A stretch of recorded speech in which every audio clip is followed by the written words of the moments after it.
warahmatullahi wabarakatuh. Mohon maaf, mungkin ini tidak sesuai dengan tema. Saya ingin bertanya tentang sahabat kita, jamaah tabligh atau jamaah suruj, yang keluar berdakwah 3 hari dalam sebulan, 40 hari setahun, dan 4 bulan seumur hidup. Pendirinya adalah Muhammad Ilyas, menunjukkan kitab mereka adalah buku Fadilah Awal. Baik, pendiri mereka, apakah yang mereka kerjakan itu ada dalilnya? Silahkan tanyakan pada teman-teman yang bersangkutan. Antum klarifikasi tabayun dulu, jangan tabayun kepada saya yang tidak ikut gerakannya. Antum ikuti dulu. Ada kiai dari Lasem, masya Allah, orang yang soleh, baik ya, dan luar biasa tawadhunya. Namanya Kiai Haji Abdul Qayyum.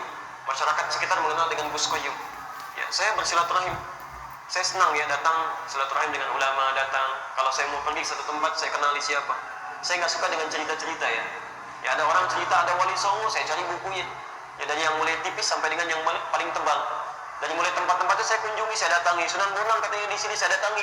Sampai ke daerah Bonang, saya naik ke pesujudan, saya hitung tangganya berapa. Ketemu juru kuncinya namanya Pak Abdul Wahid, saya pengen dengar ceritanya. Apa menurut Bapak? Nasabnya bagaimana? Saya datangi ke Aceh, bertanya tentang ahli nasab. Tolong saya belajar ini, benar nggak ini? Seperti apa? Mana makamnya? Mana keadaannya? Supaya benar kita ketahui. Ini Kiai Haji Abdul Qayyum atau Gus Qayyum, ketika disampaikan tentang jamaah tabligh, masya Allah, beliau ingin tabayun klarifikasi, sampai itu tidak cerita pada siapapun. Pesan tiket sendiri, pesan hotel sendiri, reservasi sendiri, berangkat langsung ke pusatnya. Yang kalau suka ada kumpul-kumpul, konon katanya dari daerah Asia Selatan deh, Pakistan atau India itu, datang ke sana melihat langsung apa yang dilakukan, apa yang terjadi dan sebagainya. Ya. Menurut saya ini contoh lebih baik ya, kita harus bersikap adil, ya. Kalau misalnya ada sesuatu yang tidak bagus, ya kita nasihati, dakwahi, tinggalkan yang tidak bagus ya. Ya kalau ada yang baik, yang benar menurut tuntunan Al-Quran dan Sunnah, kemudian kita pertahankan dan tambahkan supaya lebih baik lagi. Ya, jadi kalau antum melihat seseorang jauh dari tuntunan Al-Quran, tuntunan Sunnah, jangan dibenci. Antum ajak dakwah dengan kelembutan. Kan surga bukan cuma untuk antum aja, terlalu luas gitu kan. Ya, jangan tinggalkan yang lain. Wah, ini belum sunnah, saya nggak mau ikutan. Masya Allah, antum nggak perlu ikutan, tapi antum bisa dakwah untuk mengajak pada kebaikan. Ya, jadi jangan ditinggalkan, apalagi sambil berselisih misalnya. Ya, nggak boleh begitu ya. Jadi saya nasihati teman-teman sekalian, jangan sampai kehilangan amal baik dengan melakukan perbuatan buruk. Itu berbahaya. Ya. Saya pertama datang ke Indonesia, saya menemukan sesuatu yang fatal menurut saya, salah gitu kan. Bagaimana bisa terjadi orang belajar Al-Quran, belajar Sunnah, tapi hasilnya bertentangan dengan Al-Quran dan Sunnah. Ya. Zaman Nabi, orang belajar Quran, belajar Sunnah, dari yang keras jadi lembut, yang terpecah jadi menyatu, yang pemukul jadi perangkul, yang pencela jadi pecinta. Masya Allah, dan semua seperti itu. Antum Qurannya sama, Nabinya sama, hadisnya nggak berubah. Kok bisa ada belajar Al-Quran tiba-tiba yang lembut jadi keras? Antum mungkin belum pernah dapati, saya pernah dapati kasus. Ya. Ada seorang ibu belajar, masuk pada satu kajian, ya, kemudian disebutkan kajian Al-Quran, kajian Sunnah, pulang ke rumah ribut dengan suami, ramai. Sampai bahkan hampir tiba ke perceraian, sampai mengatakan kalimat yang Masya Allah, lebih baik menikah, ya, mendapatkan pasangan dengan laki-laki sunnah daripada menikah dengan suami bid'ah. Masya Allah. Padahal sudah 30 tahun berumah tangga. Ya. Dia belum paham dalam situasi seperti ini. Mari bijak dengan berdakwah dalam kebaikan. Lihat kondisinya. Kan aneh gitu kan, belajar Quran, belajar sunnah, tapi melanggar ketentuan itu. Ya, bijak dengan lembut.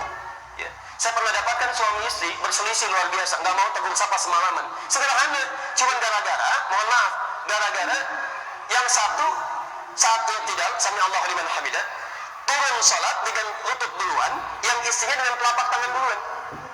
Di suaminya pulang dari kantor, nggak sempat ke masjid, kemudian karena terlambat, salat di rumah, istri sudah salat. Begitu melihat suami salat isya, turun sujud, lututnya duluan, turun. Kelihatan oleh istrinya. Begitu selesai salat, ini kisah nyata, suaminya cerita sendiri pada kami. Ya.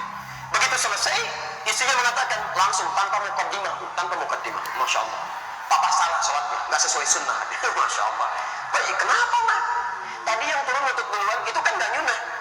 Suami, ya karena sifat suami itu kan pemimpin, Quran surah 4 ayat 34, Ar-rijalu qawwamuna 'alan nisa. Apa sifat pemimpin Bu yang paling dominan?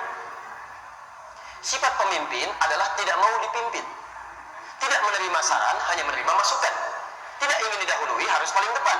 Maka ketika seorang istri masuk untuk menyampaikan kalimat tanpa mukaddimah, memberikan perintah, fitrah suami nggak akan menerima. Harus masuk lewat jalur yang lain. Karena itulah ketika disebutkan, papa nggak sunnah nih, harusnya tangan dulu, bukan lutut dulu. Suami bertahan, mama yang nggak baca hadisnya. Tahukah antum, keduanya nggak pernah baca hadisnya. Besoknya suami saya cerita kepada kami, jadi suaminya taklim dengan ustaz lain, istrinya taklim dengan ustaz lain. Tahukah antum, dua hal ini ternyata didapatkan di kitab sama, cuma beda satu nomor. Dua nomor bahkan. Ya.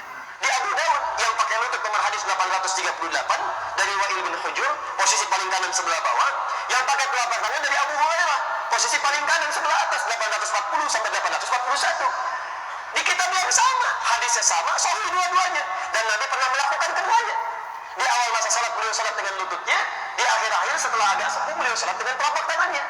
Disimpulkan oleh para ulama, ini menunjukkan kemudahan dalam sholat. Karena saat akan sujud cuma dua hal ini yang bisa digunakan. Kalau pakai telapak tangan Anda sulit, maka yang digunakan lututnya.